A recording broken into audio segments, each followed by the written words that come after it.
Hello मेरे UP के लाडलो, क्या हाल चाल, क्या हाल चाल, क्या हाल चाल। उम्मीद है आप स्वस्थ होंगे, मस्त होंगे और अपनी पढ़ाई में व्यस्त होंगे। तो भाइयों देखो, हमारे लेक्चर सीरीज हमने स्टार्ट कर रखी है। विज्ञान का आपका लेक्चर 8 बजे आता है, सबको बताओ पहले। और आज एक स्पेशल क्लास है, ये अम्ल क्षारक और लवण वाला जो अध्याय है इसको समाप्त कर देंगे। आज जितने भी टॉपिक इसके बचे हुए हैं आज हम कवर करने वाले हैं। कोशिश करेंगे कि 28 से 30 मिनट में सभी लवणों के गुणधर्म हम देख लें। अब आज हम लवण जो है ना उसके गुणधर्म देखने वाले हैं। अम्ल और क्षारक हम बहुत देख चुके हैं, आज लवण के बारे में बात करेंगे। आज किसके बारे में बात करेंगे भैया? लवण के बारे में बात करेंगे। चलो बिना टाइम वेस्ट करते शुरू करते हैं। भाई लाइक कर दिया करो जरूर, ठीक है, और अपने सभी दोस्तों को शेयर कर दो कि भैया की क्लास आ चुकी है, आ जाओ। अब देखो ध्यान से, अम्ल क्षारक लवण वाला, इसमें हम क्या पढ़ेंगे? लवण के परिवार के बारे में पढ़ेंगे भैया। लवणों का जो पीएच है उसके बारे में थोड़ा देखेंगे। साधारण नमक से क्या रसायन होती है वो देखेंगे, क्या क्या बनता है। क्रिस्टलन का जल कैसा होता है, वाटर ऑफ क्रिस्टलाइजेशन, ये देखेंगे हम। प्लास्टर ऑफ पेरिस क्या होता है, जिसको हम पीओपी के नाम से जानते हैं। अपने घर में पीओपी कराई। चलो आगे देखो भाई, सबसे पहला लवण परिवार, सबसे पहला लवण परिवार सॉल्ट फैमिली की बात करते हैं। भाई क्या होता है लवण परिवार सर, ये है क्या? हम कैसे पहचानेंगे कि कोई लवण का परिवार है? भाई परिवार क्या होता है? जिसमें एक जैसे एक ब्लड, जिसका डीएनए एक होता है ना, वो सब परिवार के अंदर आ जाते हैं या एक जैसे होते हैं, ठीक है। तो समान धन, अच्छा जी, अबे नालायक, देखो भाई, समान धन आयन या ऋण आयन वाले लवणों को एक ही परिवार का कहा जाता है। कि जब तुम्हारे एक जैसे या तो आयन होंगे या हाँ, या तो तुम्हारे कैटायन होंगे या अनायन होंगे। भाई जो कैटायन होते हैं वो धन आयन होते हैं। धन आयन मतलब सर अगर किसी के ऊपर प्लस लगा हुआ है तो भैया ये तुम्हारे कैटायन है। समझ में आई बात? धन आयन बोलते हैं जिसको, धन आयन बोलते हैं जिसको। क्या इतनी बात क्लियर है? हाँ गुरुजी। और अगर किसी के ऊपर माइनस लगा हुआ है, अगर किसी के ऊपर माइनस लगा हुआ है तो भैया ये अनायन है, ये अनायन है, जिसको हम बोलते हैं भैया ऋण आयन। क्या बोलते हैं भैया? ऋण आयन। क्या इतनी बात समझ आई? क्या इतनी बात समझ आई? कैटायन और अनायन में कोई दिक्कत नहीं। यानी कि प्लस लगे हुए का मतलब क्या है कि भैया ये पॉजिटिव है, ये धनात्मक है, ये अपने आयन डोनेट कर सकता है, ये अपने आयन डोनेट कर सकता है, ठीक है, नहीं किसी दूसरे को दे सकता है क्योंकि ये प्लस में है। और जो माइनस में वो क्या दूसरे को देगा? पहले से दूसरे से लेता है, ठीक है, नहीं तो ये एक्सेप्ट करता है। तो अब जैसे यहाँ देखते हैं सोडियम साल्ट, यानी कि सोडियम के जो लवण है, सोडियम फैमिली के जो लवण है उसको देखते हैं। सोडियम फैमिली के लवण हम किसको बोल सकते हैं भाई? जिसमें भी Na+ तुम्हें मिल जाए, जिसमें भी तुम्हें Na+ मिल जाए वो समझ लो सोडियम फैमिली का है, वो समझ लो सोडियम फैमिली का लवण है तुम्हारा। तो भाई सोडियम की फैमिली जैसे NaCl, सबसे पहला तो हम नमक ही देख लेते हैं NaCl, ठीक है जी, क्योंकि इसमें भी अन्य है। सर दूसरा दूसरा हम देखते हैं भैया, दूसरा हम देखते हैं भैया Na2SO4 sodium sulphate, sodium sulphate, ठीक है गुरुजी, सोडियम सल्फेट अन्य है इसमें भी। फिर सोडियम कार्बोनेट, इसमें भी अन्य है।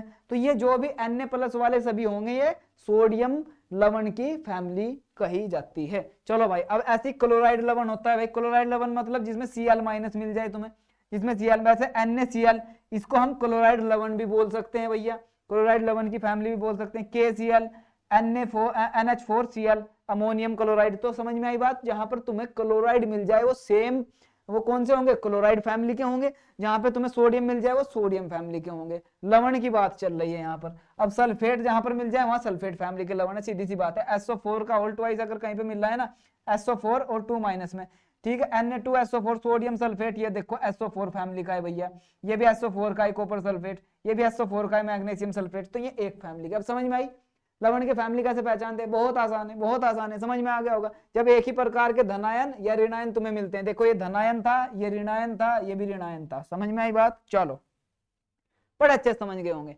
अब हम लवणों का पीएच देखते हैं। पीएच कैसे भाई? अब हमें पता है कि पीएच वैल्यू सर जी 0 से लेकर 14 तक होती है, और 7 जो है ना वो उदासीन है, यानी कि 7 न्यूट्रल है। 7 से छोटे वाले अम्ल हो जाएंगे, 7 से बड़े वाले 14 तक सर जी क्षारक हो जाएंगे, इतना तो हमें पता है। लेकिन हम यहाँ चेक करेंगे, मान लो एक परबल अम्ल तुम्हें मिल जाए, भाई परबल अम्ल तुम्हें मिल जाए, स्ट्रॉन्ग एसिड, ठीक है नहीं, और एक परबल क्षारक मिल जाए, स्ट्रॉन्ग बेस। अब दोनों ही स्ट्रॉन्ग है, अब दोनों ही स्ट्रॉन्ग है, दोनों स्ट्रॉन्ग है तो बराबर का मुकाबला चलेगा, बराबर का मुकाबला चलेगा तो वो न्यूट्रल हो जाएंगे, यानी कि दोनों स्ट्रॉन्ग है, ना तो एसिड वाला जीतने का ना बेस वाला जीतने का। जब दोनों ही तगड़े हैं, दोनों ही बराबर के हैं, बिल्कुल, जब दोनों बराबर के हों, दोनों ही प्रबल हैं भैया, तो पीएच वैल्यू कहां जाएगी? 7, क्योंकि 7 क्या होता है? न्यूट्रल, उदासीन। तो इसका मतलब वहां पे में न्यूट्रल हो जाएंगे। तो अगर कभी भी प्रबल अम्ल तुम्हारे पास में है और प्रबल क्षारक तुम्हारे पास में है, दोनों को अगर भिड़ा दिया जाए, मिला दिया जाए, उनकी अभिक्रिया करा दी जाए, उनकी रिएक्शन करा दी जाए, तो वहां पर हमें जो रिजल्ट मिलेगा वो उदासीन मिलेगा, यानी कि उसकी पीएच वैल्यू 7 निकल के आएगी। क्या समझ में आई बात? हाँ जी बिल्कुल अच्छे समझ में आ गई। अब चलो दो और देखते हैं भैया। ये जो निकल के आ रहा है भैया, ये क्या है पता है ना, लवण है। क्या है? लवण है। एक प्रकार से लवण भी तीन प्रकार से निकल के आ सकते हैं तुम्हारे रिएक्शन में। लवण तीन प्रकार से निकल के आ सकते हैं। एक तो उदासीन, पढ़ा था नहीं पढ़ा था हमने? हाँ सर जी, अम्ल प्लस क्षारक बराबर क्या बनता है? लवण प्लस जल। वो रिएक्शन याद करो, ठीक है? नहीं पढ़ा था या नहीं पढ़ा था? जैसे हमने पढ़ा था भैया, अम्ल प्लस क्षारक मिलकर क्या बना रहे थे तुम्हारे सर जी? अम्ल हमारे बना रहे थे लवण, और सर प्लस में जल। ये सब कुछ बनना था, ये सब कुछ बनना था। समझ में आई बात? समझ में आई बात? क्लियर है बात? क्लियर है बात? क्लियर है बात? हाँ गुरुजी बहुत क्लियर है। तो ऐसे ही लवण बनाते हैं, जब अम्ल और क्षारक मिलते हैं तो लवण बनता है, अम्ल और क्षारक मिलते हैं तो लवण बनता है। तो क्लियर है। अब कैसे कैसे अम्ल मिलेंगे? अगर दोनों स्ट्रॉन्ग मिल जाए तो जो लवण बनेगा भैया वो न्यूट्रल होगा, ठीक है? अगर मान लो स्ट्रॉन्ग हो गया तुम्हारा एसिड, और तुम्हारा जो बेस है वो वीक हो गया, यानी कि अम्ल तो तुमने प्रबल ले लिया, और जो बेस है वो जो क्षारक है वो दुर्बल ले लिया, तो एक कमजोर एक ताकतवर, तो कौन हारेगा? सर कमजोर वाला हार जाएगा। तो कमजोर वाला हार जाएगा तो भैया यानी कि क्षारक जो है ना ये हार जाएगा, अम्ल जीत जाएगा। इसलिए जब लवण हमें प्राप्त होगा यहाँ से, ये जो अम्ल मैंने मिलाया है और इसमें जो मैंने क्षारक मिलाया है, लेकिन एक मेरे से काम क्या हो गया कि जो अम्ल था ये प्रबल था, अम्ल था जो है ये प्रबल था, ठीक है नहीं? और जो क्षारक था ये दुर्बल था, यानी कि क्षारक मैंने दुर्बल ले लिया। अब जब मैंने इनको मिलाया तो लवण बना, लवण बना। लेकिन लवण किसके फेज में जाएगा मुझे बता, किसके उसमें जाएगा भैया? ये जाएगा अम्ल के।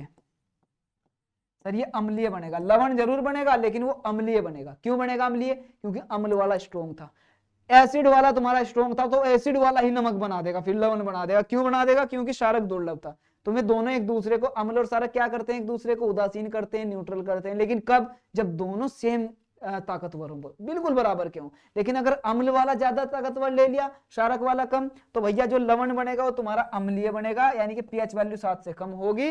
और अगर मान ले अम्ल तूने दुर्बल ले लिया, अम्ल तूने दुर्बल ले लिया और प्रबल ले लिया क्षारक, यानी कि अब की बार बेस वाला स्ट्रॉन्ग ले लिया और एसिड वाला कमजोर, तो बेस वाला एसिड को हरा देगा। इसका मतलब पीएच वैल्यू 7 से बढ़ी जाएगी, और 7 से बड़ी वैल्यू जाएगी तो जो लवण बनेगा वो कैसा होगा? क्षारकीय। क्या समझ में आई?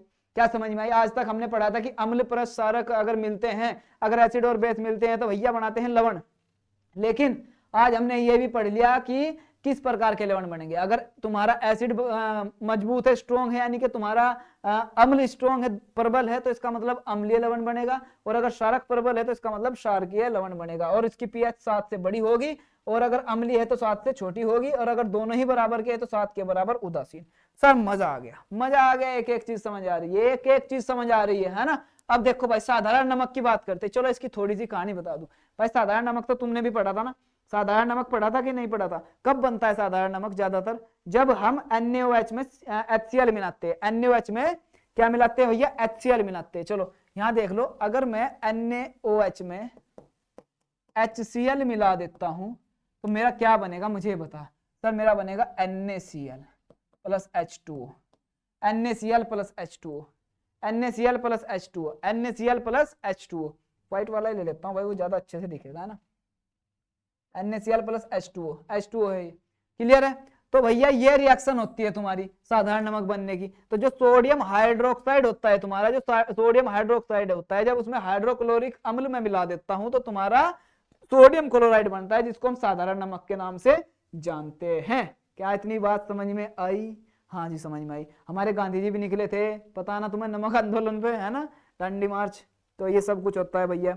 तो एक बात याद रखना, जो लवण होता है ना भाई, ये भोजन के लिए उपयोग होता है। ये NaCl जो है ना तुम्हारा, ये कैसा लवण है?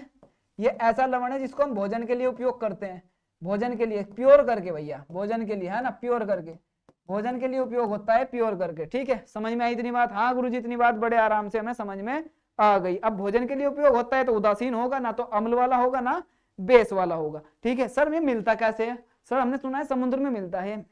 देख भाई, समुद्र में बहुत सारे लवण होते हैं, बहुत सारे लवण होते हैं। अब उसमें कुछ भूरे रंग के जो बड़े बड़े क्रिस्टल वाले होते हैं ना भाई, हम देखेंगे जब ये भूरे रंग के जो क्रिस्टल होते हैं, यानी कि कुछ भूरे रंग के बड़े बड़े क्रिस्टल पाए जाते हैं वहां से, तो वह अलग अलग लवण वहां पे पाए जाते हैं। उनमें से सेपरेट करके, उनमें से हटा के हम NaCl को वहां से निकालते हैं। और सर जब भूरे रंग के होते हैं ये बड़े बड़े आपके लवण, इनको हम खनिज पदार्थ बोलते हैं। क्या बोलते हैं भैया? इनको हम खनिज पदार्थ बोलते हैं। क्या बोलते हैं भैया? इनको हम खनिज पदार्थ बोलते हैं। क्या बात समझ में आई? तो ये खनिज नमक होते हैं, भूरे रंग के जो बड़े बड़े क्रिस्टल होते हैं वो खनिज नमक होते हैं। क्या इतनी बात क्लियर है? हाँ गुरुजी, इतनी बात हमें क्लियर है बहुत अच्छे से। फिर हम क्या करेंगे, प्योरिफिकेशन कराएंगे, प्योर वगैरह करा के तब हम नमक का इस्तेमाल करते हैं। अब क्या है भाई, साधारण नमक जो है ना, रसायनों का कच्चा माल है सर। इसका मतलब यानी कि साधारण नमक से मिला के ना हम बहुत सारी चीजें बना सकते हैं। साधारण नमक का यूज करके बहुत सारी चीजें बन सकती है सर। कैसे? सोडियम हाइड्रोक्साइड बन सकता है साधारण नमक से। समझ में आई बात? समझ में आई बात तेरे? क्लोरीन गैस वहां से बन सकती है, हाइड्रोजन गैस बन सकती है भाई, बेकिंग सोडा जो खाने वाला सोडा होता है वो बन सकता है भाई, धोने वाला जो सोडा होता है वो वाला बन सकता है। ये सभी किसकी मदद से बन सकते हैं? NaCl, साधारण नमक की। तो साधारण मत समझना इसको, बड़ा डेंजर है भाई। साधारण मत समझने की गलती करना। साधारण नमक से बहुत सारी चीजें बनती हैं, जैसे कि तुम्हारे पास में यहाँ पे रिएक्शन लिखी भी है 2NaCl अगर मैं लेता हूं और H2O अगर उसमें पानी मिला देता हूं, यानी कि क्रिस्टलाइन वाटर उसमें मिला देता हूं, तो भैया NaOH तुम्हारा बनेगा, प्लस में क्लोरीन तुम्हारा बनेगा, प्लस में हाइड्रोजन गैस तुम्हारी बनेगी। क्या इतनी बात समझ में आई? क्या इतनी बात समझ में आई? क्या इतनी बात समझ में आई? तो ये NaCl से बना कि नहीं बना, मुझे ये बता दे। ये NaCl से बना कि नहीं बना? NaCl में मैंने H2O मिला तो क्या बना? NaOH, sodium hydroxide. Yes sir, समझ में आ गया। क्लोरीन गैस भी बन गई सर, हाइड्रोजन गैस भी बन गई। ये सभी किससे बनी है? साधारण नमक से। ऐसी जब मैं आगे बेकिंग सोडा पढ़ाऊंगा और धोने वाला सोडा, तो वहां भी देखना NaCl का यूज हुआ है। NaCl का यूज करने के बाद साधारण नमक का तब ये बने हैं, तब ये बने हैं। तो साधारण नमक बहुत वाला डेंजर वाला काम है। क्लोर सार प्रक्रिया, इसको ही भाई क्लोर सार प्रक्रिया भी कहते हैं। इसको ही क्लोर सार प्रक्रिया कहते हैं। किसको सर? जब मैं NaCl को के अंदर मतलब उसमें मैं विद्युत धारा प्रवाहित करूंगा।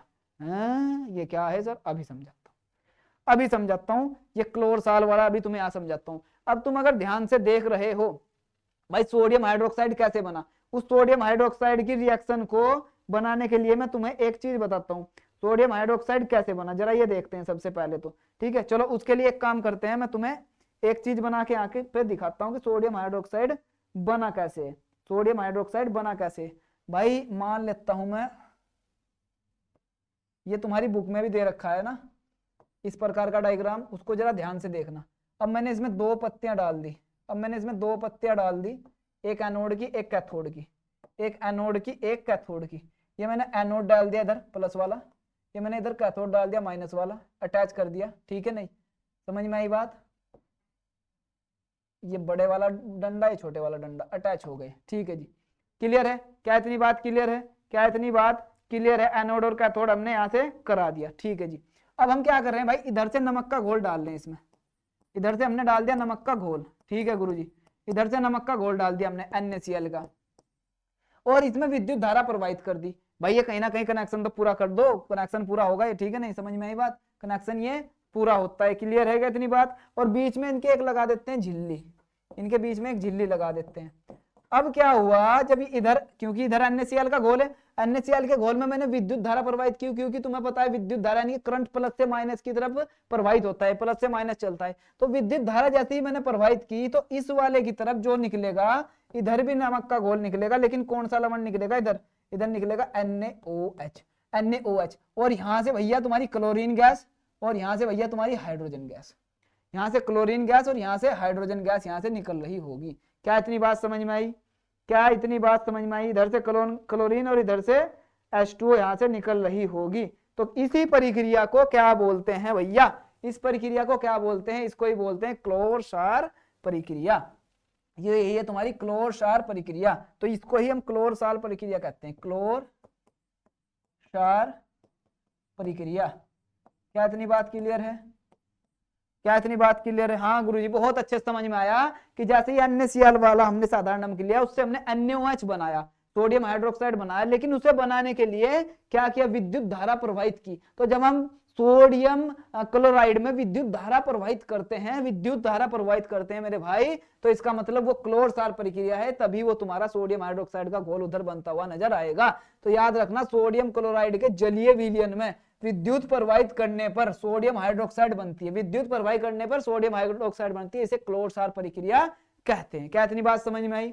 क्या इतनी बात समझ में आई? हाँ जी, ये रहा तुम्हारा NaCl H2O। मैं पीछे भी दिखा सकता हूँ, NaOH बना था, एक साइड से क्लोरीन गैस, एक साइड से हाइड्रोजन गैस आपको यहाँ से बनती हुई दिखाई देंगी। क्या इतनी बात क्लियर है? क्या इतनी बात क्लियर है? क्या इतनी बात क्लियर है? क्या इतनी बात क्लियर है? हाँ गुरुजी क्लियर है। ठीक है, तो ये बात याद रखना। अबे क्या हो रहा तुझे, ठीक है। चलो चलो आगे बढ़ते हैं अब सर, आगे आगे बढ़ते हैं। इसका यूज तो देख लो, इसके प्रमुख यूज तो देख लो भैया, इसका यूज देख लो तुम पहले, इसका यूज देख लो। प्रमुख यूज भाई, साबुन और जो अपमार्जक होते हैं ना उसमें बनाने के काम आता है, डिटर्जेंट बोलते हैं जिसको। तो डिटर्जेंट वगैरह बनाने के काम, कागज का जो उद्योग होता है उसमें काम आता है तुम्हारा ये सोडियम हाइड्रोक्साइड। और जब कृत्रिम रेशम होते हैं तुम्हारा सिंथेटिक फाइबर जिनको बोलते हैं, उसे बनाने के लिए काम आता है। तो याद रखिए Cl2 जो है ना जल शुद्धि के लिए भी यूज होती है, पीवीसी कीटनाशक होती है Cl2 क्लोरीन गैस, ठीक है नहीं। और हाइड्रोजन ईंधन के लिए, खाद के लिए, अमोनिया के लिए यूज होती है। अब आगे भी पढ़ेंगे हम इसको, आगे भी पढ़ेंगे, अभी देखता जा। अब विरंजक चूर्ण की बात कर लेते हैं, ब्लीचिंग पाउडर पे आ जाते हैं। ये हम लवण से बनने वाले पदार्थ पढ़ रहे हैं भैया। लवण कौन सा, साधारण नमक NaCl, एक तुमने पढ़ लिया सोडियम हाइड्रोक्साइड, दूसरा है सही है, दूसरा bleaching powder. Sir bleaching powder, yes मजा आ गया। ब्लीचिंग पाउडर का फॉर्मूला याद रखना, CaCl2 का होल ट्वाइस, याद रखेंगे। चल अब देख, बुझे हुए चूने, यानी कि सूखा जो बुझा हुआ चूना होता है, सूखा बुझा हुआ चूना जिसका फॉर्मूला है CaOH का होल ट्वाइस, इस पर क्लोरीन गैस की क्रिया कराते हैं तो वहां से ब्लीचिंग पाउडर बनता है, वहां से ब्लीचिंग पाउडर बनता है। भाई ये CaOH है, ये तुम्हारा क्या है भैया, चूना है, बुझा हुआ चूना यानी कि सूखा चूना। इसमें मैं जैसे ही क्लोरीन गैस की कराता हूँ क्रिया, क्लोरीन गैस के साथ में इसकी क्रिया कराता हूँ तो क्या बनता हुआ दिखाई देता है मुझे, तो क्या बनता हुआ दिखाई देता है मुझे, बस तू इतना बता दे। सर मुझे बनता हुआ यहाँ से दिखाई दे रहा है सर, मुझे बनता हुआ यहाँ से दिखाई दे रहा है सर, बनता हुआ दिखाई दे रहा है सर, हमारा ब्लीचिंग पाउडर। ये रहा ब्लीचिंग पाउडर, ये रहा हमारा ब्लीचिंग पाउडर, जिसको विरंजक चूर्ण के नाम से भी जानते हैं। क्या इतनी बात समझ आई, क्या इतनी बात समझ आई मेरे लाडले? हाँ सर जी इतनी बात समझ आई बड़े आराम से, ठीक है। इसका यूज कहाँ होता है ये देख ले, इसका यूज कहाँ होता है सर, इसमें NaCl। अरे भाई साहब NaCl, तू NaCl लिए सोच रहा है कि सर NaCl तो इसमें यूज नहीं हुआ, साधारण नमक। अबे नालायक, NaCl से जो Cl2 निकली है ना उसका यूज इसमें हुआ है समझ में आई बात? तो NaCl से जब हमने पिछली क्रिया की, अभिक्रिया, तो वहां से जो Cl थी उसका यूज इसमें किया, तब तुम्हारा ब्लीचिंग पाउडर बना। वस्त्र उद्योग में भाई साहब ये काम आता है, ठीक है नहीं भाई। कागज की फैक्ट्री में लकड़ी की मज्जा का विरंजन यानी कि वुड पल्प ब्लीचिंग के लिए काम आता है, ठीक है नहीं। रासायनिक उद्योग में इसका उपयोग होता है भाई ऑक्सीडाइजिंग एजेंट के रूप में। पीने वाले जल को जीवाणुओं से मुक्त कराने के लिए यानी कि वाटर प्यूरिफिकेशन के लिए भी इसका यूज होता है। ये पॉइंट है, आप लिखते रहना अपने नोटबुक में, साथ के साथ तुम्हारे नोट्स बनते जा रहे हैं, याद रखो, साथ के साथ नोट्स बनते जा रहे हैं। देखो भाई अब बेकिंग सोडा की बात करते हैं, कैसे बनता है।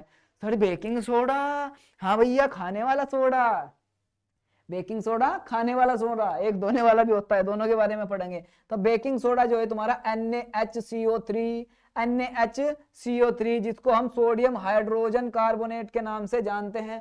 सोडियम हाइड्रोजन कार्बोनेट जो आपका क्या होता है भैया, बेकिंग सोडा होता है। सोडियम हाइड्रोजन कार्बोनेट यानी कि sodium hydrogen carbonate NaHCO3, sodium hydrogen carbonate जो आपका बेकिंग सोडा होता है। मेरे साथ साथ बोलते रहा करो, रिवाइज हो जाएगा। सोडियम हाइड्रोजन कार्बोनेट, ठीक है। अब इसे बनाने की विधि क्या होती है भैया, वही फिर से ये देख NaCl तुम्हारा नमक आ गया साधारण। इसमें जैसे ही मैं जल मिलाता हूँ, जल के साथ में क्रिया कराता हूँ, CO2 कार्बन डाइऑक्साइड और NH3 अमोनिया, NH3 क्या है अमोनिया, अमोनिया के साथ जैसे इस रिएक्शन कराता हूँ तो भैया मेरे पास में NH4Cl बनता हुआ नजर आता है। और साथ में तुम्हारा बनता है ये तुम्हारा बेकिंग सोडा, बेकिंग सोडा, साथ में तुम्हारा क्या बनता है भैया, बेकिंग सोडा। क्या बनता है मेरे लाडले, baking soda. NaHCO3 sodium hydrogen carbonate, sodium hydrogen carbonate. क्या इतनी बात समझ आई, sodium hydrogen carbonate, sodium hydrogen carbonate, ठीक है। सर ये क्या है भैया, भैया ये भी बताओ हमें क्या है भैया, ये है अमोनियम क्लोराइड, ये याद रखना अमोनियम क्लोराइड। एक अमोनियम क्लोराइड भी बनता है यहाँ पर, एक अमोनियम क्लोराइड भी बनता है, एक अमोनियम क्लोराइड भी बनता है। सर ये क्या है, ये तुम्हारा बेकिंग सोडा है, ये तो आपका पता ही है बेकिंग सोडा है, ठीक है सर। ये हमारा बेकिंग सोडा हो गया, जिसको हम क्या बोलते हैं भैया, sodium hydrogen carbonate. Sir NH3 क्या है बेटा, अमोनिया है, क्या है अमोनिया। तो ये चीजें याद रखना कुछ, ठीक है। तो हमने NaCl जल और कार्बन डाइऑक्साइड और अमोनिया की जैसे ही क्रिया कराई तो हमारे पास में क्या मिला, हमें अमोनियम क्लोराइड और बेकिंग सोडा मिल जाता है। समझ में आई बात? अब गर्म करने पर अगर मैं इसको गर्म कर देता हूं, अगर मैं इसको गर्म कर देता हूं तो मुझे क्या मिलेगा, अगर मैं इसको गर्म कर देता हूं तो मुझे क्या मिलेगा, सर मुझे मिलेगा Na2CO3, सर मुझे मिलेगा Na2CO3 सोडियम कार्बोनेट, सर मुझे मिलेगा Na2CO3, Na2CO3 sodium carbonate, sodium carbonate. मैं पानी पी लेता हूं, तुम जब तक करो।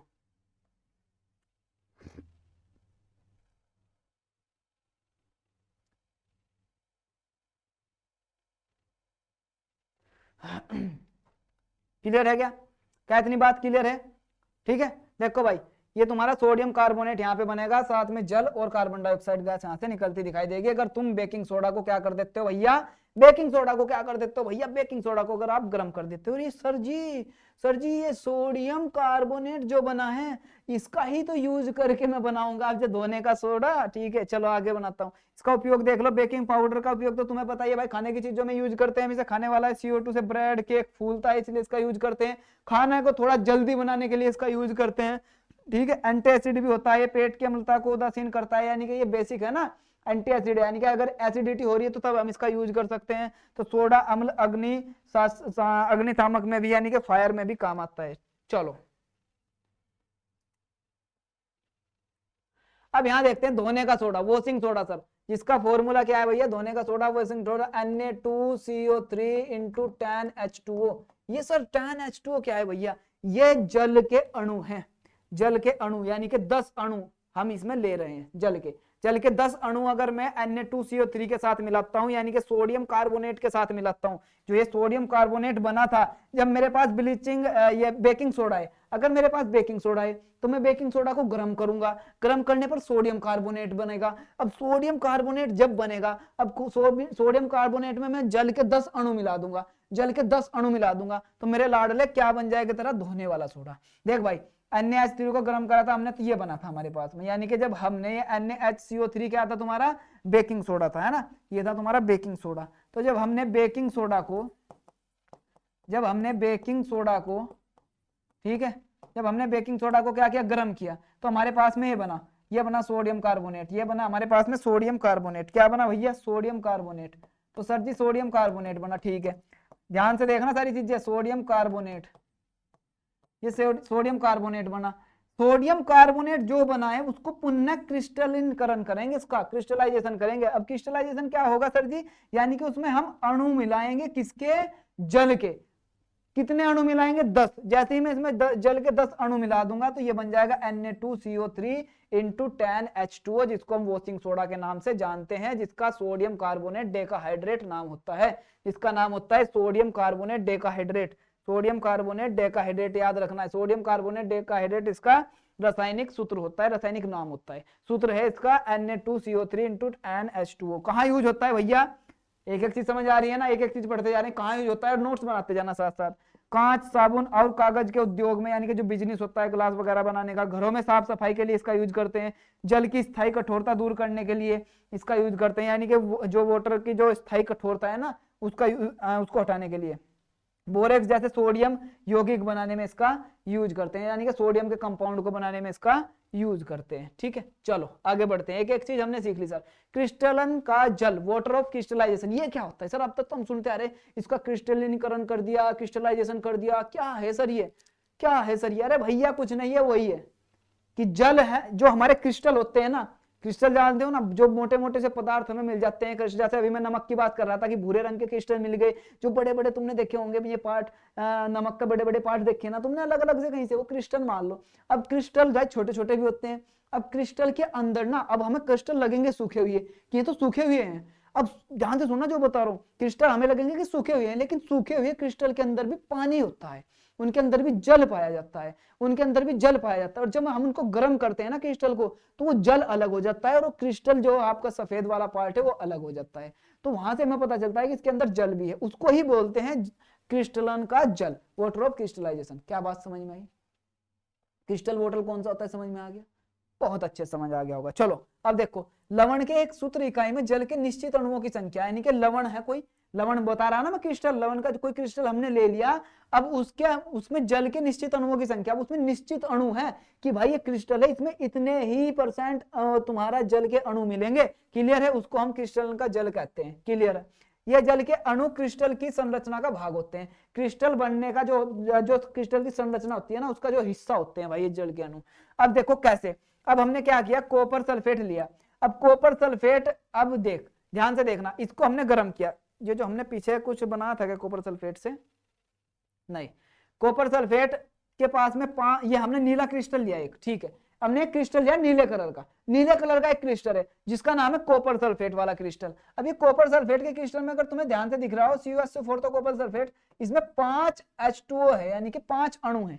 कितने अणु है क्रिस्टलन जल के, कितने अणु है 5, क्रिस्टलन जल की बात कर रहा हूं मैं, क्रिस्टलाइजेशन वाटर की बात कर रहा हूं, समझ में आई बात। तो वो 5 अणु है, वो तो बहुत अच्छे समझ गए होंगे तुम। अब मैंने इसको गर्म किया और मैंने तुम्हें बताया कि सूखा हुआ, हमें तो सूखा हुआ दिख रहा होगा ये नीला क्रिस्टल, ये लग रहा सर ये तो सूखा हुआ है नीला क्रिस्टल, तो अब हमने इसको गर्म कर दिया। गर्म करने पर क्या हुआ, जो CuSO4 है वो अलग हो गया, सफेद पाउडर सा, ठीक है नहीं, और साथ में जो H2O जो जल हमें दिखाई देगा उसके साथ जो जल दिखाई देगा, जब गर्म करेंगे उसमें हमें जल दिखाई देगा, तो हमें वो जो जल मिला है वो ही तुम्हारा भैया क्या है, क्रिस्टलन का जल है। क्रिस्टल यानी कि जो क्रिस्टल है उसका जल निकाल दिया, बस बात समझ लो, गर्म करके वो क्रिस्टल का जल है, ठीक है।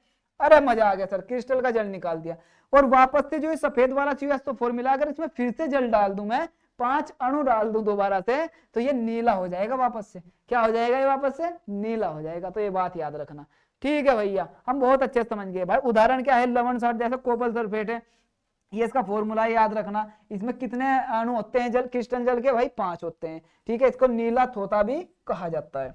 और सोडियम कार्बोनेट में 10 अणु होते हैं, ये इसका सूत्र है, क्लियर है। और भाई जिप्सम का यूज अभी होगा, अभी बता रहा हूं। जो जिप्सम है तुम्हारा, ये जो जिप्सम है कैल्शियम सल्फेट तुम्हारा, इसमें 2 अणु होते हैं। कितने अणु होते हैं, 2 अणु होते हैं इस जिप्सम में, ठीक है। ये धोने का सोडा होता है, तो तुम्हें पता है सोडियम कार्बोनेट। आगे चलते हैं, प्लास्टर ऑफ पेरिस, पीओपी पे आ जाओ, पीओपी पे आ जाओ। Sir plaster of Paris POP, घरों में पीओपी कराते हैं कि नहीं कराते, साइनिंग के लिए, है ना, तो वही है ये जिप्सम जो है तुम्हारे, जो अभी हमने पढ़ा कैल्शियम सल्फेट वाला 2HO, इसमें 2 अणु होते हैं तुम्हारे H2O के साथ में। तो अगर मैं इसको 343 K पर गर्म कर दूं तो प्लास्टर ऑफ पेरिस मिल जाएगा। यानी कि जो तुम्हारा जिप्सम है ना, जिप्सम, अगर मैं इसे 343 केल्विन के टेम्परेचर पर, अगर मैं इसको 373 केल्विन के टेम्परेचर पर गर्म करता हूं, तो वो क्या बन जाएगा भैया, पीओपी बन जाएगा।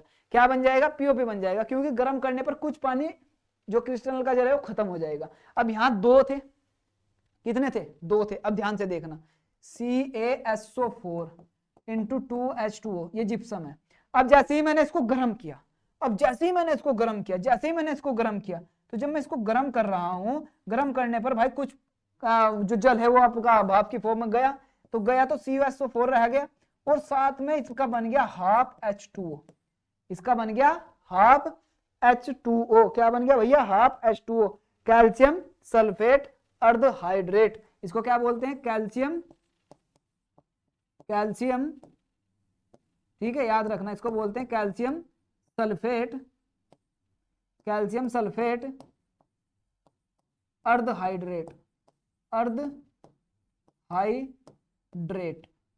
क्या इतनी बात समझ आई? हाँ सर जी, ये तुम्हारा जो सूत्र है ना, ये इसका है, कैल्शियम सल्फेट अर्ध हाइड्रेट, यानी कि जो पीओपी है तुम्हारी, जो पीओपी है उसका अगर मैं तुम्हारा रासायनिक नाम बताऊं तो वो तुम्हारा क्या है भाई, रासायनिक नाम कैल्शियम सल्फेट अर्ध हाइड्रेट। याद रहेगा, क्या प्रक्रिया हुई, क्या समझ आई? हाँ सर जी, जिप्सम जो था उसको हमने हीट किया 373 केल्विन पर, और करने पर हमारा पीओपी हमें मिला। तो पीओपी और जिप्सम में क्या फर्क है, बस केवल जल के अणुओं का फर्क है। कैल्शियम सल्फेट सेम इसमें भी है, कैल्शियम सल्फेट इसमें भी है, इसमें जल के 2 अणु थे, इसमें आधा रह गया। समझ में आई बात? ठीक है जी। और अगर मैं दोबारा से फिर से इसमें 1.5 H2O इसमें मिला देता हूं, इतने अणु मिला देता हूं, तो फिर से जिप्सम बन जाएगा, जो कठोर होता है, ठोस होता है। ठीक है, तो ये रही तुम्हारी रिएक्शन। जैसे ही मैंने ये जिप्सम, ये तुम्हारा पीओपी है, पीओपी में मैंने जल मिलाया तो वापस से क्या बन गया, जिप्सम। या फिर मैं जिप्सम को अगर गर्म कर देता हूं तो तुम्हारे बन जाता है पीओपी। सर समझ आ गया ना पीओपी कैसे बनता है? यूज देख लो, टूटी हुई हड्डियों के लिए जो डॉक्टर यूज करते हैं हमारा, वो क्या है भैया, हमारा पीओपी है, प्लास्टर ऑफ पेरिस है। ठीक है, कोई दिक्कत? और खिलौनों और सजावट का सामान बनाने के लिए भी इसका यूज होता है, दीवारों की सतह को चिकना बनाने के लिए भी इसका यूज होता है पीओपी का। अरे वाह वाह वाह, मजा आ गया सर, मजा आ गया, एक एक चीज समझ आ गई इसमें। अब देखो भाई, हम क्या पढ़ चुके थे वो तुम्हें सब कुछ इसमें दिखाई दे रहा होगा। सोडियम हाइड्रोक्साइड हमने पढ़ा, NaOH, NaCl के जब विद्युत अपघटन से हम इसको क्लोर-क्षार प्रक्रिया बोलते हैं, उससे बनता है, पता चल गया ना। NaCl को हमने क्या किया था, विद्युत धारा प्रवाहित की थी, तब NaOH बना था, जिसको हमने क्लोर-क्षार प्रक्रिया बोला था। वो इसके यूजेज यहाँ पे लिखे हुए हैं, तो पूरी टेबल तुम्हारे सामने जो मैंने पढ़ा दिया, इसको तुम नोट कर सकते हो, स्क्रीनशॉट ले सकते हो। चलो ये तुम्हारे क्वेश्चन है प्रैक्टिस के, तुम्हारी बुक में भी मिल जाएंगे, उनके आंसर के साथ में लिखे हुए हैं, जरा इनको पढ़ के इनका आंसर देना खुद एक बार। जैसे CaClO2 का प्रचलित नाम क्या है, तो भैया विरंजक चूर्ण इसका नाम होता है। कठोर जल को मृद करने के लिए किस सोडियम यौगिक का उपयोग किया जाता है, भाई धोने वाला जो सोडा होता है उसका। अब भाई प्लास्टर ऑफ पेरिस की जल के साथ अभिक्रिया की समीकरण ये लिखी हुई यहाँ पे। चलो अब जल के साथ करेंगे तो क्या बनेगा बताओ, जल के साथ करेंगे तो ये बनेगा, ये क्या है सर जी, ये जिप्सम है भैया, ये जिप्सम है, जिप्सम हिंदी में लिख देते हैं जिप, अबे जिप्सम है ना, यही है ना। चलो देख लेना स्पेलिंग। NaHCO3 के विलयन को गर्म करने पर क्या होगा, समीकरण लिखे, ये लिख दिया हमने, गर्म करने पर क्या होगा भैया, ये यहाँ पे ये पूरी समीकरण लिखी हुई है जो हमने पहले ही बता दी थी, सोडियम कार्बोनेट यहाँ पे बन जाएगा। ठीक है जी। प्लास्टर ऑफ पेरिस को अर्धरोधी बर्तन में क्यों रखा जाता है, भाई नमी मिलने पर यह क्या कर लेता है, जल ले लेता है और जिप्सम बन जाता है, कठोर हो जाता है, इसीलिए इसको बर्तन में बड़े से में यानी कि रखा जाता है जगह छोड़ के, ताकि कठोर हो जाएगा तो उसमें ही फिट हो जाएगा। चलो आगे देखते हैं। आज हमने ये सब कुछ सीखा है, आप इसका स्क्रीनशॉट ले सकते हैं, बिल्कुल अच्छे से हम सब कुछ सीख चुके हैं और मुझे लगता है कि एक एक चीज समझ में आई होगी। पूरा चैप्टर क्लियर किया है टॉपिक वाइज, जिसके हमने कई सारे पार्ट बनाए। पार्ट 4 था ना ये, 4 पार्ट में हमने पूरा चैप्टर क्लियर कर दिया। तो एक एक पार्ट जाओ देखो, हर एक चीज समझ आएगी, अमृतसर के बारे में, लवण के बारे में, एक भी चीज इसमें छूटने वाली नहीं। तुम खुद बोलोगे कि सर एग्जाम में अगर क्वेश्चन आया तो तुरंत रिटा दूंगा। अब बैठो, ये जो नोट्स बनाए हैं साथ में रखो, एनसीईआरटी साथ रखो, पढ़ो उनको एक साथ, और जो भी डाउट आए मुझे कमेंट में जरूर बताना, और इस वीडियो को जितना हो सके शेयर कर दो। और भाई लाइक तो बनता है अगर आपको अच्छी लगी है ना, एक एक इन्फॉर्मेशन सही लगी है तो लाइक तो बनता है मेरे लाडले। चलो बहुत टाइम हो गया भाई, 30 मिनट से ऊपर नहीं होना था ना पर हो गया, कोई दिक्कत नहीं, एक एक चीज समझ आ गई। मिलता हूं अगले लेक्चर में अगले चैप्टर के साथ, बहुत ही इंटरेस्टिंग तरीके से उसको समझेंगे। जय हिंद।